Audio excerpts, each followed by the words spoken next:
Usually, your first hindrance is the debt, is the Auszug, is that report from the credit office that says you have a debt and you cannot get any new rental lease without your debt being cleared. It is impossible for people to be debt-free in a society that is ran by a strong financial culture. It is impossible. Hello people, and welcome back to the channel. If this is your first time on the channel, a special welcome to you. I ask that you check out the rest of my videos. If you like what you see, give them a thumbs up, leave a comment, but more than anything, I'm asking that you subscribe to the channel. Today, my subject is a little different, but one of those topics that my subscribers have always demanded. I live in Switzerland, so my subscribers are usually curious to hear what's going on in Switzerland, regardless of what the topic is about. So today I'm going to be talking about the hurdles of renting in Switzerland. And when I say renting, I'm referring to real estate, regardless if that is an apartment, a house, a office for business, an entire business property, a farm, or parking space outside, or what we call here in Switzerland, Tief garage, underground garage. Despite which item you're renting or trying to rent in Switzerland, the hurdles are usually the same. And I decided to do this video because I believe it will be, one, very informative, and two, very educational to people who live in Switzerland. Informative to my subscribers who mostly live outside of Switzerland, but educational to people who live in Switzerland. So in Switzerland, I am declared as self-employed. I do many things, and one of those things that I do involve what we call here in Switzerland a Rechtsberater. That in English is translated to legal advisor. Even though I'm a legal advisor, that does not exempt me from having hurdles when it comes to renting in Switzerland. I had an experience with a parking space rental, but I'll get into that later on in my conversation. So let's get on to my vlog. We're talking about Switzerland, so I have to start where I like in Switzerland. What I like about Switzerland is what a lot of people hate about Switzerland. Switzerland has a lot of rules, and I love it. I love rules because rules make sense to me. Most people who says to you they don't like Switzerland, they'll start at the rules. They will say, oh, it's too much rules in Switzerland. I like rules because when there are rules, it makes more sense to me. I know the do's and the don'ts. I know what I can and cannot do. And for this reason, I love Switzerland. Considering that one of my job is a legal advisor in Switzerland, I am always involved in legal battles, civil legal battles. I'm always writing to courts or attending courts, whether that's for myself or on behalf of another person. And for this reason, I think I have enough insight to cover this issue. Speaking of rules in Switzerland, Switzerland has a system. From the outlook, it seems like a perfect system when it comes to renting apartments or renting a garage or renting a business office. It is very simple. All you have to do is fill out an application for the particular property that you're interested in and submit your personal information, name, address, income. But on top of that, they usually want what they call here a Auszug from the Betreibungsamt. It is a report from the credit office that tells whether or not you have debt or you don't have any debt, whether you owe someone or you don't owe anyone at all. That becomes a little tricky, and for that reason, I'm doing this video. Where to start? How do I tackle this? Do I tackle it from a personal point of view or a general point of view? All right, let me tackle it from a general point of view first, then I will attach my personal experiences with this Betreibungsauszug. Starting here in Zurich, Switzerland, where I live. Anybody hear about Zurich, Switzerland other than the chocolate and the beautiful scenery and the old town in Zurich? One thing people know about Zurich, Switzerland is banks. And when you think of banks, you think of money. When you think of money, you think of wealth. So Zurich, Switzerland has a culture in finance. And when any place in the world have a culture in finance, it means two or three things. There's either a lot of rich people there, and if there's a lot of rich people there, you're definitely gonna have people always want to take your money from you. So there's always a situation where somebody is trying to take your money from you. So taking no credit away from Zurich, Switzerland, from my personal experience, this is what I know. Living in Zurich, Switzerland, if you work, you will get paid. Zurich, Switzerland, they'll work you in Switzerland, but they'll pay you.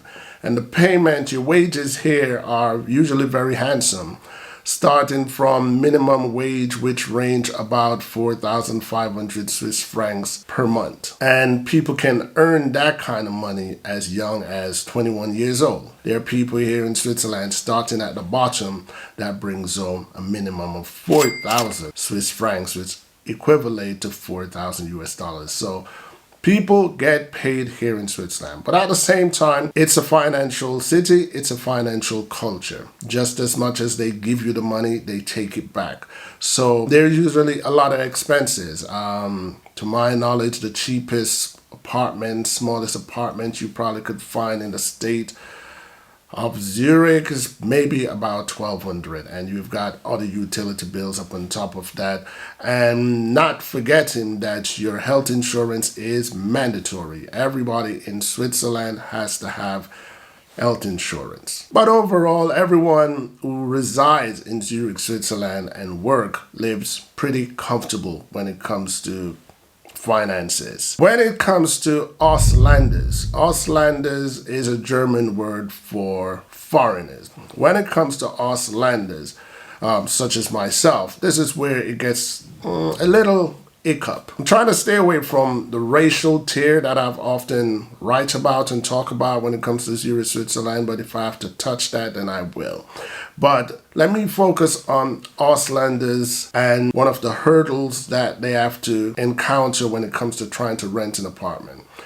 The first hurdle, I will call it the language barrier. That's the first hurdle. And I don't mean that someone would not give you an apartment or a parking space or office space because you don't speak German or your German is not so good. I mean, usually your first hindrance is the debt, is the Auszug, is that report from the credit office that says you have a debt and you cannot get any new rental lease without your debt being clear. As straightforward and simple as that sounds, it's kind of impossible that someone would live in Zurich, Switzerland and have no debt on their record. None. Let's use me for an example. Mr. Love the rules. If I love the rules, it means I abide by the rules. It means when I owe something, I pay it. When I owe a debt, I pay it. However, if you should go to my local debt enforcement office, I am certain that you will have one or two people trying to claim that from me. And this is where it goes wrong for foreigners living in Switzerland. And this is where the system that Zurich or Switzerland have in place, in my opinion, is flawed. Not because someone make a claim from you that you hold them 200 francs or 2,000 francs, means that you actually owe it. I mean, any company can claim that you owe them money. But if you go to my credit record, for example, and you find someone claiming that I owe them money, you will see a word beside it called Rechtsvorschlag. Rechtsvorschlag means there's an objection to it. So when someone asks me for money, and I object that I owe that money, the problem is, even though I object and take the matter to civil court, that claim still stays on your record that you owe it. So now, that, in my opinion, is a flaw, a fault against the debt enforcement office, because if the debt enforcement office is going to keep that on the record, that you owe that money, even though it's being processed in a court for a judge to decide whether the claim is right or wrong, whether the claim holds water or don't hold water, it means that the debt enforcement office already made a decision that you owe that particular debt because someone made a claim against you. Let's use a personal experience of mine. A personal experience of mine was a few years ago, I rented a car space. And the car space, I believe, was about $150 per month. But there was a contract. And I love contracts because contract law is what I specialize in. I love contracts because contract is solidified by rules. And my contract stated that you have to rent this place no less than a year. So what that simply means, it means that if you rent it and you want to opt out of it 3 months later, you have to pay for the next 9 months. If you rent it and you stayed 9 months and you want to leave, you have to pay for the next 3 months. But it's solidified that you are mandated in this contract. You're locked in this contract for 1 year. As the 1 year is approaching its end, you can opt out of it at the very last month. However, if you go over the last month, you are automatically renewed into a new contract, which will take you into another year. And if you want to get out of it after that point, you have to pay at least 2 months rent. That's the contract. Okay, so I read the contract, I understood the contract, I signed the contract. And I decided to opt out at the 10th month. So what I did, in respect of the contract, opted out at the 10th month, sent back the keys and everything, and paid for my 2 remaining months. After I thought everything was good, fine and dandy, I was issued a bill that says I did not respect the contract and I should pay 2 more months that went into the brand new 2 years. I objected. However, despite my objection and take the matter to court, the tribal office, the debt enforcement office, still had on my credit record that I owed 300 francs. In my opinion, that is wrong, especially when a judge throw the case out, or especially when the person who made the claim in the beginning stop pursuing the claim. All right, let's take it off me and let's go to the general problem when it comes to renting in Switzerland and Auslanders, especially Auslanders. I'm not saying Swiss national doesn't face the same problem, but mostly Auslanders. A language barrier is what I said is the number one problem. And the reason why I say that is because when most Auslanders get a bill that they don't owe or they know nothing about, most of them have a problem in communicating, whether that's by phone or by letter. And most of them do not challenge the bill because in their opinion, well, I don't owe it, so I'm not going to pay it. And they just leave it at that. And then the claimant moves that onto the debt enforcement office, and that Auslander, that individual, now have a debt on his record or her record, and they keep stacking up like that just because of the language barrier. Not all people in Switzerland live their life based upon rules, laws, and the constitution of the country that they live in. What I'm saying is not everybody takes it as personal as I do. I live and breathe law. It's what makes me sleep good at night. Like I say in the beginning, I love Switzerland because of its rules. But rules are made to create a guideline, and as long as those guidelines are followed, then everything should be okay, in theory. But in reality, it isn't so. When it comes to the Auslanders, especially the Auslanders, they are stuck between a rock and a hard place because on the record, it seems as if they are people who ignore the rules, have no respect for the rules, and just accumulate debt. On the other hand, Switzerland being a country with such a strong financial culture has created a spoil for businesses, and these businesses see it as opportunity where they can pull a fast one. What I mean by that is because people in Switzerland who work get paid so well, usually, I'm speaking about Swiss and non-Swiss, usually when a bill comes through the door, I would guess 80% of these people do not challenge it, do not contest it, do not even wonder if they owe it. They just pay it. And when people just pay bills, that actually gets the company, the claimants, very comfortable. I would say most people in Switzerland pays their bill. And I mean every bill that comes through their door. And I would say very little, a small percentage of them challenge the bill. If it comes from a big giant institution, a big giant company, most people just say, well, it must be right. And they pay it.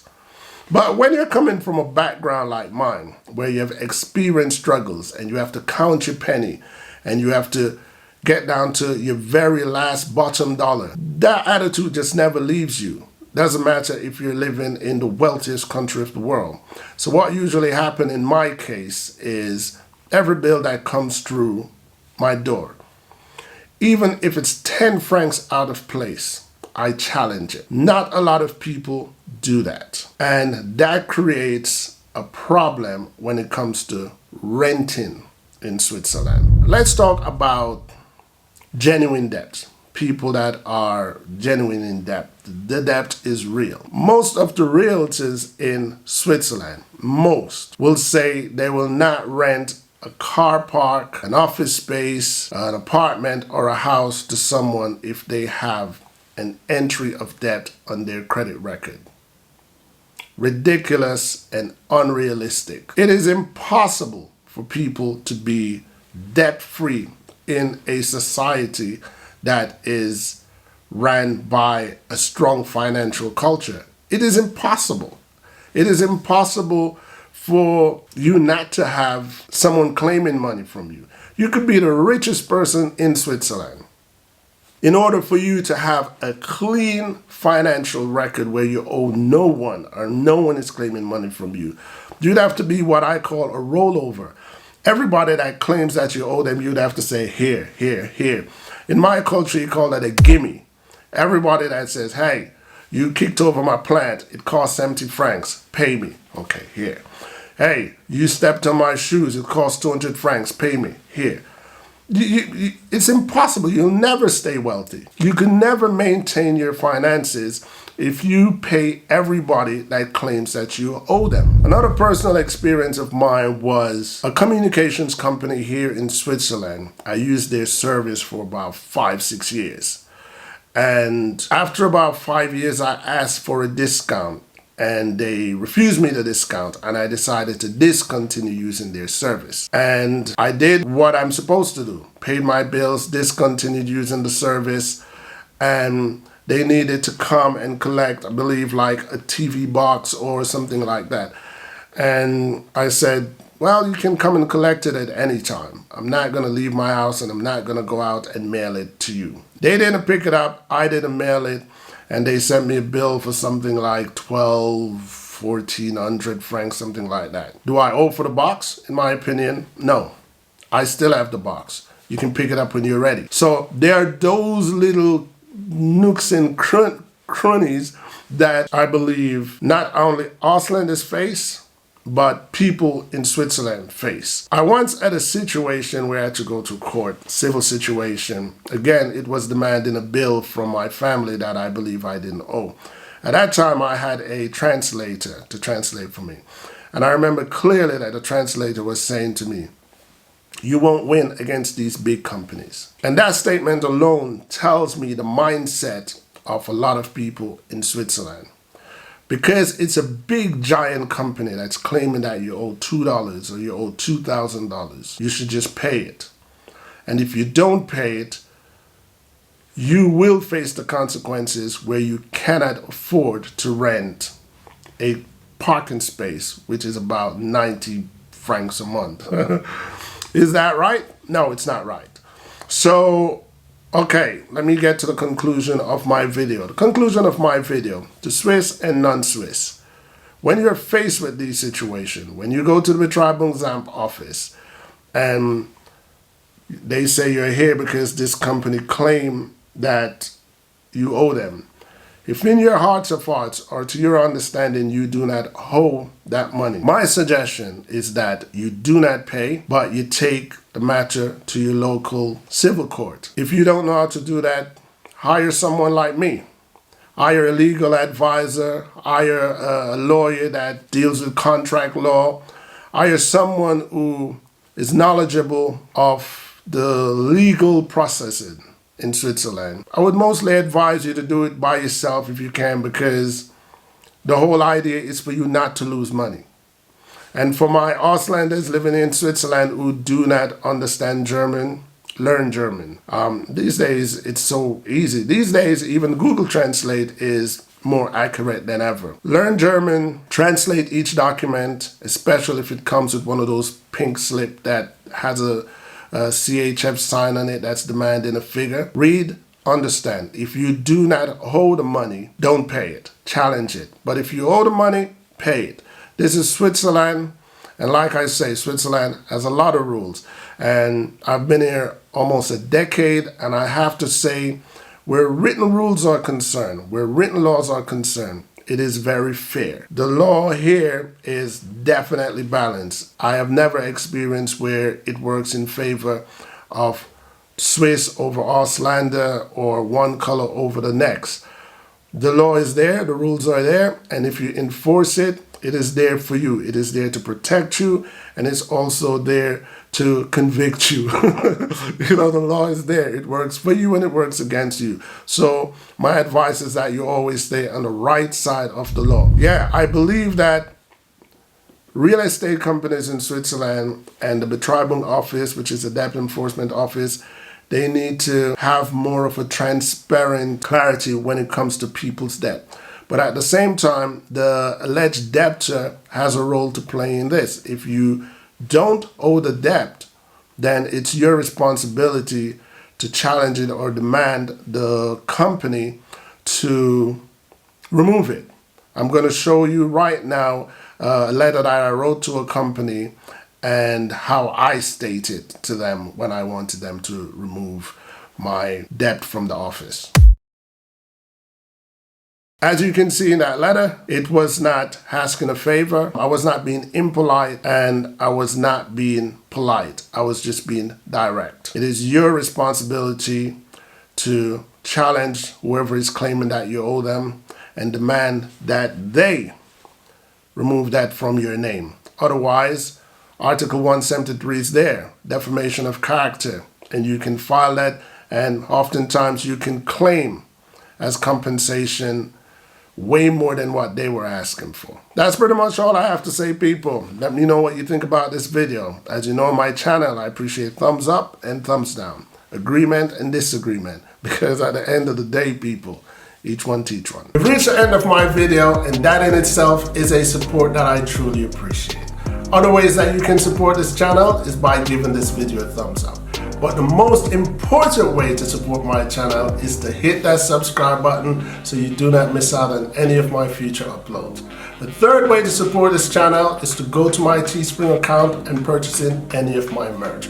And the fourth way that you can support this channel is joining me on Patreon to give me a contribution to help me to do what I do here on YouTube. Once again, I want to thank all of you guys for checking out my video and ask that you continue to join me, ENT Sabas, here on YouTube to see where my journey takes me. Until next time, peace.